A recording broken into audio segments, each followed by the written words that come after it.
Because there was an article recently, in the Telegraph, I think it was, where Rachel Reeves said, well, my mum used to teach me how to balance the books at the kitchen table. And people were rightly mocking this ridiculous statement. Now, this is going to be a video that Phil has done for Labour Social, where he's essentially talking about why it is that they use this rhetoric. And I am going to respond to Phil's comments here, because I've watched this video already. It is also funny, of course, to read this in the context when they use this credit card analogy, when Rachel Reeves had to have a parliamentary credit card taken away because she kept overspending on it. But that's a funny story for another time. Anyway, let's watch and see what Phil has to say. Hi, my name's Phil and welcome to Labour Vision, where we talk about Labour policies in a way which doesn't get covered in the mainstream media. In this video, I'm going to discuss something that is not technically a policy, but is very important in understanding how politics works in the real world, outside the usual echo chambers. And that is how economics has to function within the political sphere if you're ever going to persuade voters that you are running the ship of state competently, or will run the ship of state competently when you're in opposition. And the inspiration for this video, it's a series of bad takes where some people have taken a headline in the Telegraph and without either reading the article, noting that it's a Tory newspaper, or understanding the politics behind it, people have drawn the conclusion that Rachel Reeves doesn't understand the basics of economics. Two things to respond there immediately.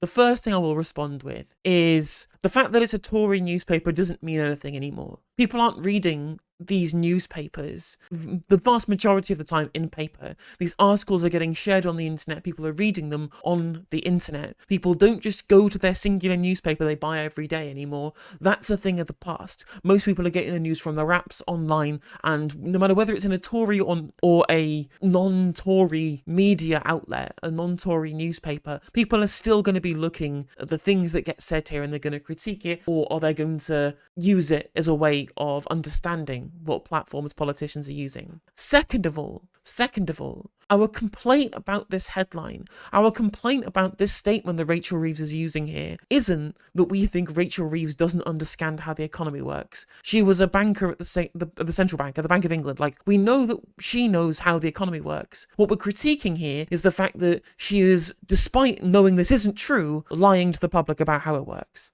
That's our criticism. Our criticism is that it furthers the narrative of the household budget stuff, not that we think that she thinks that's how an economy functions. This would be Rachel Reeves, who has a master's degree in economics and has worked as an economist in both the UK and the USA. But sure, she knows less about economics than assorted backseat drivers on Twitter. But anyway, what is the source of their angst? Well, it's this headline. Rachel Reeves, my mum showed me how to balance the books at the kitchen table. That's it. That's the entire basis of their meltdown. So what's the issue? Well, what's upsetting them is that they are claiming that the economy of a country is nothing like the budget of a household. And so by saying this, Reeves doesn't know anything about economics. Now, on the one hand, first of all, Reeves is not suggesting that this is a reason for her being able to run the economy, but never mind that for now. Because despite, as I said, her academic and professional background in, shall we say, yes, working as an economist at the Bank of England. So first things first, no, the economy of a country is nothing like the budget of a household. With a household budget, you have almost no levers with which to impact either your income or your outgoings, really. You might be able to negotiate for more money from your boss and raise your income. I think in general, the one thing that's more salient about the analogy than people like to think is that actually people say, well, getting into personal debt is bad, but a government can get into debt and that's fine. Actually, in a lot of cases, households can get into debt and that's a good thing as long as you have assets in response. This is why we take out mortgages. Of course, regular members of the public can't issue bonds and can't print money, and that's the large difference. Probably very low chances of success in most cases. You might be able to negotiate a better deal for a new kitchen you want to buy or insurance premium, but you can't haggle at the cost of your energy bill. Also, you don't print your own money. I mean, technically neither does the Chancellor, but they do at least get to talk to the people who can at the Bank of England. One of the major... I mean, we used to be able to do that. We used to have control over the Bank of England, but thanks to the Blair idiots, we let the Bank of England do what they want independently. And as JDM is rightly pointing out in chat here, it's hardly the greatest of economic plaudits when you have the Monetary Policy Committee currently engineering a recession due to circling around the drain of monetarist groupthink, completely against what's happening in, for example, the United States in response to expansionary fiscal policy, and we're gauging quantitative tightening before the trust budget too. So the idea that the Bank of England know what they're doing at the moment, because clearly me, shitter on YouTube, far more qualified to judge whether interest rates should be going up and whether we should be quantitative tightening or not than the Monetary Policy Committee. I'll stand by that. But absolutely right, indeed, that the Bank of England have really dropped the ball on this one. Thank you for that, JDM. Major differences, however, between a national economy and household budget, in practical terms, is how you approach the concept of debt and borrowing. With a household budget, most debt you get into is almost always related to something you want to have rather than an investment. You don't really invest with household borrowing. I mean, getting a mortgage, that will save you money in the long term over continuing to rent. But most of the things you borrow for in a household budget are for the purposes of essentially luxury items. There's no financial return. Yes, you might need a car, but do you need the car you end up getting? The same with hiring tradesmen to your kitchen or a conservatory. You may borrow for these things, but they don't make you a return. So it's just a cost. It's a debt that means a cost. And because you're going to borrow for it, you're actually going to pay more than if you just saved for it, for example, depending on the difference between interest rates and inflation, I suppose, over the cost of the repayment. However, if an economy has been run in the long-term interests of your country, then public borrowing does yield a return. It's an investment. It produces higher GDP, which, as long as you have a fit-for-purpose taxation policy, will mean that the cost of servicing the debt down the line is covered by the extra taxes you naturally grow as a result of your economy growing. This essentially means that it doesn't matter how much a government borrows, as long as the borrowing is going to give a return that will pay for itself in the forms of the higher taxes, then the debt is covered. Obviously, it's also worth pointing out that this is a Keynesian analysis. Right? This is a Keynesian analysis of government fiscal deficit. If you were to take a modern monetary theory approach to this, the actual response would be, well, it doesn't really matter if you're paying down the debt at all, because any debt that you therefore create is an asset that the economy creates in return.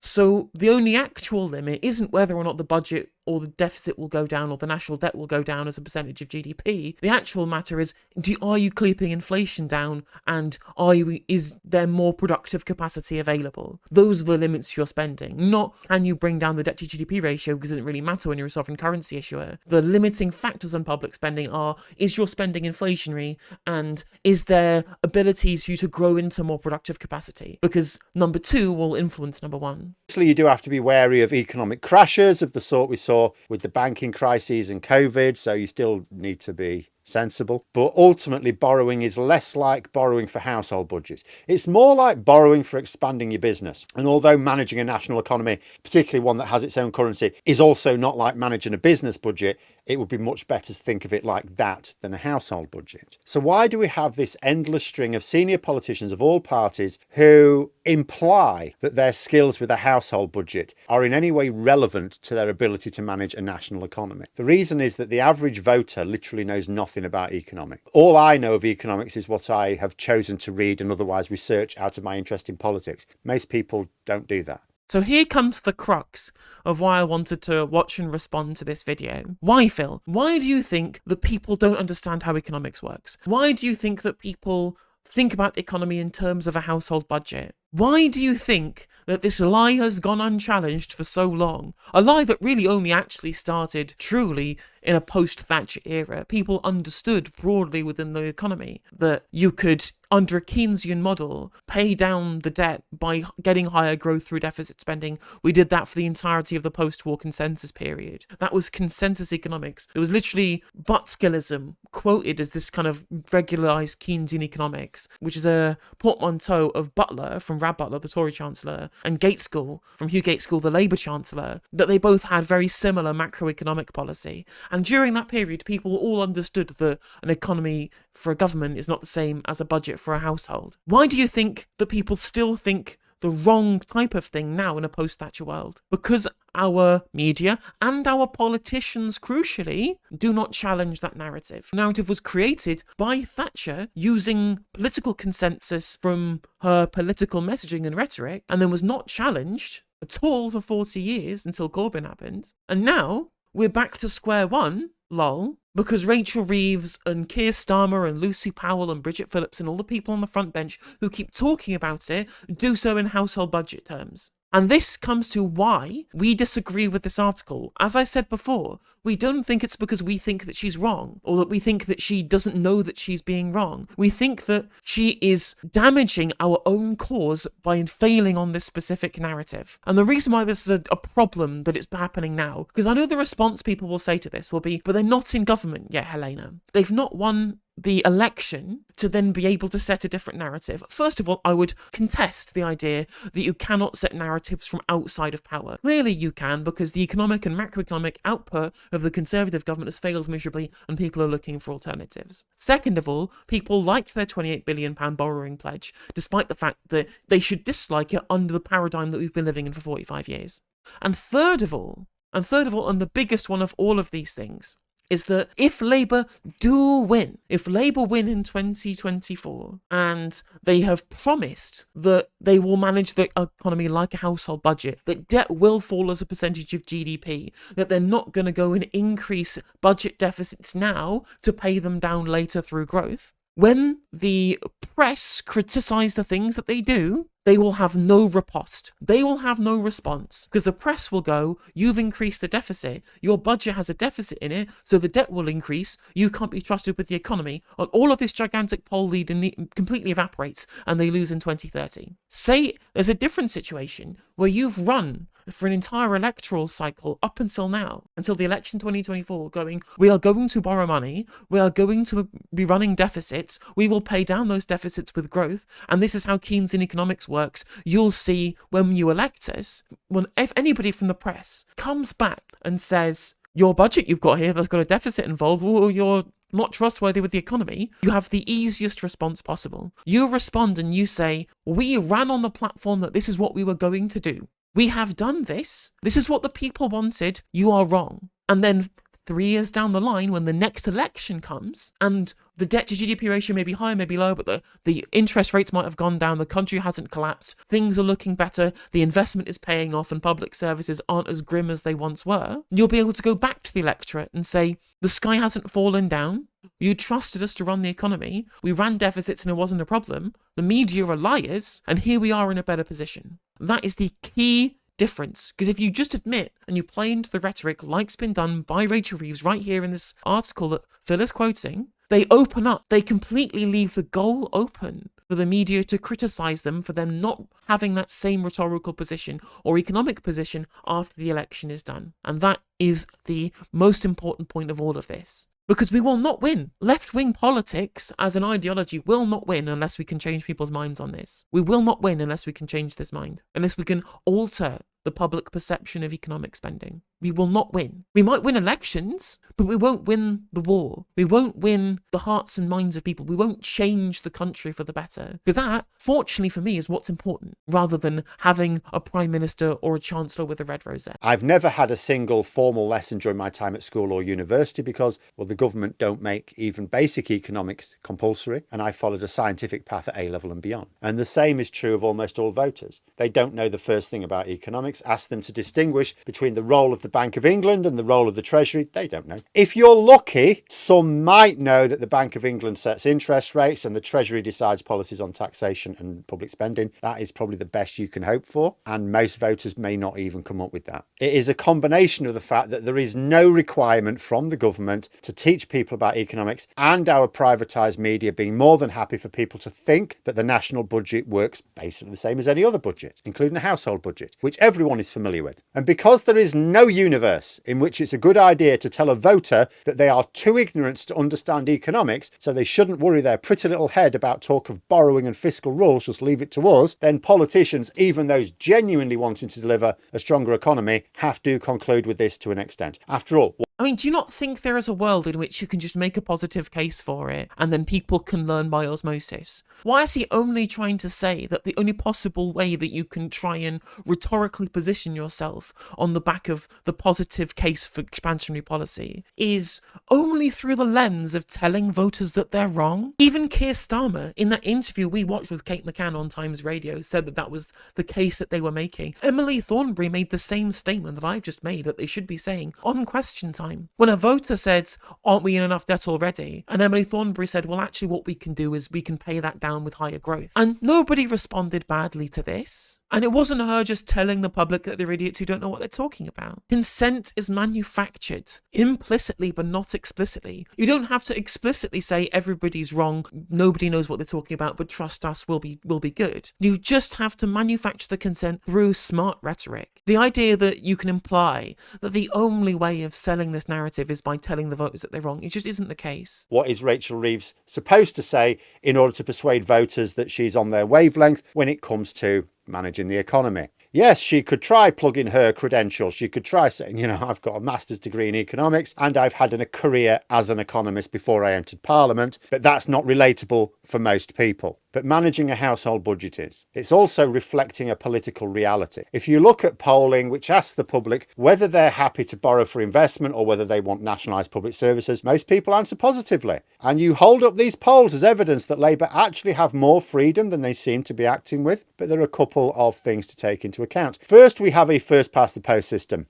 Majority public opinion counts for nothing, unless and until we change to a more representative system of electing MPs. So if you want majority public opinion to count for something, you want to change the system. It's really that simple. Second, some polls ask... So his claim here is that the median swing voter are the ones who have the positions that you can't convince and therefore have to pander to. And first of all, I would say, well, you were 20 points ahead, more than 20 points ahead, during the period in which you still had the £28 billion pledge, which was explicitly under a Keynesian framework of borrowing to invest. You still had that lead in that specific demographic, even when you were having the policy that you say now is bad. So I don't even think that's really true. Second of all, it's clear that the hatred of the Tories is so great you could win even without winning over all of these voters. And on top of that, there are plenty of people who you can get to vote who otherwise wouldn't vote if you promised something actually that promised change. If you actually promised something hopeful, something different, something that would win people who otherwise wouldn't be voting. But what they actually seem to be doing is wanting to only go for swing voters and expecting turnout to drop for everybody else. Again, the tiny, minute scale to which Phil thinks that every single politician has to operate under is an entire false dichotomy. It's a complete false narrative that he's trying to spin here. Ask further questions. They ask if people would be happy to respond so positively if it would end up increasing the national debt or increasing the proportion of taxes needed to service that debt, at which point that majority in favour melts away. And this is what the Tories and their client media push all the time. And people say, but it won't, and I will say it won't. If you invest it and it does result in the economy growing, then the extra tax revenues that naturally accrue without you having to increase any rate of tax will cover the cost of servicing that debt. But who are the public going to believe? The established media outlets who are reporting on the weighty issues of the day, or the random Herbert on social media telling you that you're wrong about the way you think the economy works. And this is why Labour have always had to hold themselves to a higher standard than the Conservatives. The media will cover for economic incompetence from the Conservatives. They will cover for breaking their own fiscal rules, even their own manifesto promises. They will happily point to some global issue which is to blame and how it would be way worse under Labour. There is no cover for a Labour government. But the positive side to this injustice is that Labour have to deliver. It's not a political choice. It doesn't matter whether you think that you know more about economics than Reeves, because although, yes, she's got a master's degree in economics and experience at the Bank of England, you once read a blog post by someone who said things that you like to believe. But the fact of the matter is that Labour must deliver economic growth, or they lose the election. Welcome to the real world, Phil. If they do what you're telling them they have to do rhetorically, they won't get growth and they will lose. What do you think is going to happen? And again, Phil just has this brain where he thinks that people on the Labour right aren't just austere neoliberals at heart. You think they're realists who live in the real world, who are just being pragmatic to win an election, when they just are ideologically opposed to the things that we want. They're career politicians who get into the party because it's the biggest vehicle for becoming a politician, because under first past the post, they would otherwise join the Liberal Democrats if there was a more fairer voting system. But they join the Labour Party specifically because they get to use it as plausible deniability for their lack of progressivism. Like, why do you think Liz Kendall is in the Labour Party and now on the front bench? For no reason at all, no competence for Liz Kendall being on the front bench, no popularity for being on the front bench because the public don't like her and her own party don't like her, and she's a terrible speaker and her policies suck. There's no reason for her to be there. But the Labour right just follow this stuff because this is genuinely what they believe. So frustrating. But I guess that we'll just change people's minds by promising to do things and then you turning when you get into government. Or getting growth by just being a neoliberal. By getting growth by just deregulating everything. Deregulate the planning. Deregulate the financial sector. Get growth that way as if that's somehow going to actually improve lives for real people in this world and you can pull the wool over people's eyes. And that's good enough. I mean, if you genuinely believe that deregulatory trickle-down economics is the way that you can improve people's lives, fine. But why are you doing it within a socialist party? Fuck off and join the Liberal Democrats. Hey there, if you enjoyed the video, make sure that you like and leave a comment. That helps the video out in the algorithm. If you subscribe and ring the bell, it'll let you know when I go live. I stream every day on YouTube and Twitch. You can also follow all of my socials down in the description. And if you want to support me in a more financial manner, there's a join button for membership to just 99p to be a member on YouTube, as well as a Patreon, and there's some merch there as well. And hopefully I'll catch you on the next video. Take care.